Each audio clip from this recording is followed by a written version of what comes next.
नमस्कार, मैं हूं सुधी सिद्धार्थ। आज एक बहुत ही सुंदर कथा आप सबके साथ साझा करना चाहती हूं। ये कथा जब हम चिंतन करेंगे इस कथा का तो हम समझेंगे कि हमारे जीवन में सेवा भाव का होना कितना आवश्यक है। आइए शुरू करते हैं। बात कई वर्षों पुरानी है।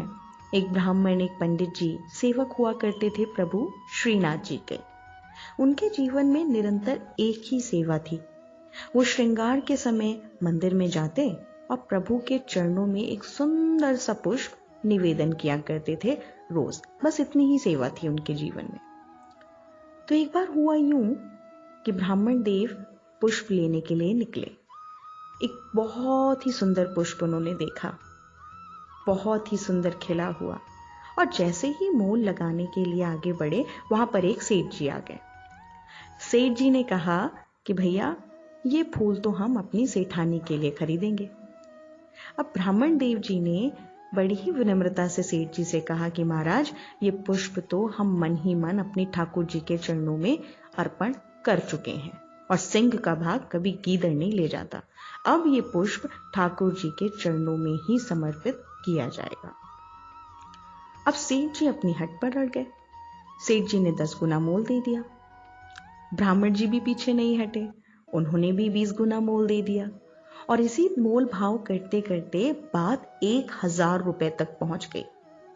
1000 रुपए, विचार करिएगा, कई वर्षों पहले। और इधर जब बात 1000 पर पहुंची तो सेठ जी थे व्यापारी।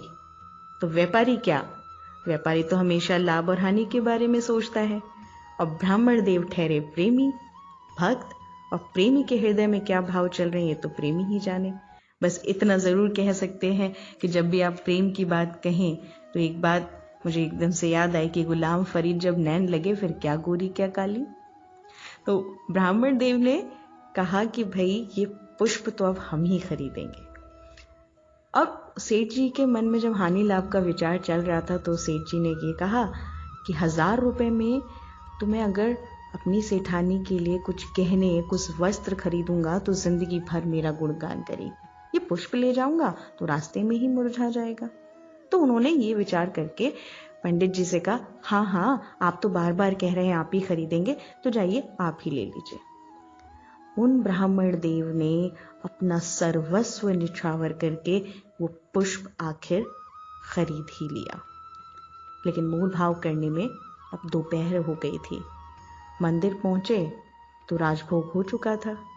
तो उन्होंने गोसाई जी को बुलाया और कहा, जय जय, माफ कीजिएगा, आज देरी हो गई, और अब तो संध्या श्रृंगार के समय ये पुष्प पता नहीं उस योग्य रहेगा या नहीं रहेगा, लेकिन यदि रहे तो आप ये पुष्प प्रभु श्रीनाथ जी के चरणों में अर्पित कर दीजिएगा। गोसाई जी ने वो पुष्प ले लिया और इधर ब्राह्मण देव ये कहकर वहां से चले गए। संध्या का समय हुआ, गोसाई जी ने श्रीनाथ जी का उत्थापन कराया, श्रृंगार की सेवा शुरू हो गई। और अगर आप जानते हैं श्रीनाथ जी के बारे में तो आज भी वहां पर हमेशा श्रृंगार की सेवा चलती रहती है। बहुत ही लाड़का ठाकुर है हमारा, और बहुत ही उत्तम सेवा। तो आज भी श्रीनाथ जी के मंदिर के लिए कहा जाता है कि वल्लभ कुल की बलिहारी, जब पूछो तब तैयारी। तो अद्भुत लाड़, अद्भुत सेवा। तो श्रृंगार की सेवा चल रही है। और वहां पर एक चीज और भी है कि जब श्रृंगार हो जाता है तो गोसाई जी श्रृंगार के बाद प्रभु को दर्पण दिखाते हैं। यदि प्रभु अपनी छवि देखकर नहीं मुस्कुराए तो ये माना जाता है कि श्रृंगार में कोई ना कोई कमी जरूर है। तो ऐसा आज भी होता है वहां पर। तो गोसाई जी ने श्रृंगार की सेवा खत्म की और जैसे ही प्रभु को दर्पण दिखाया, ठाकुर जी मुस्कुराते ही नहीं। गोसाई जी ने विचार किया कि जरूर कहीं ना कहीं आज किसी सेवक की सेवा अपूर्ण रह गई है, और एकदम से स्मरण आया कि ब्राह्मण देव का पुष्प रह गया है। वो बड़े ही प्रसन्न चित्त गए पुष्प को लेने के लिए, और देखा पुष्प की आज बड़ी ही विलक्षण अदा है।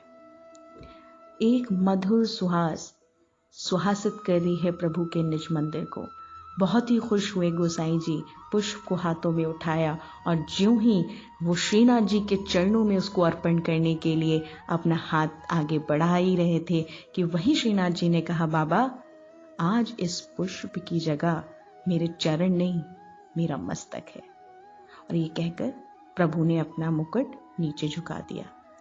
गोसाई जी ने मुस्कुराते हुए वो पुष्प प्रभु को उनके मुकुट में धारण कराया, पर ठाकुर जी को अभी भी संतोष आया नहीं। उन्होंने कहा, बाबा आज इस पुष्प को लेने के लिए उस ब्राह्मण देव ने अपना सब कुछ न्यौछावर कर दिया।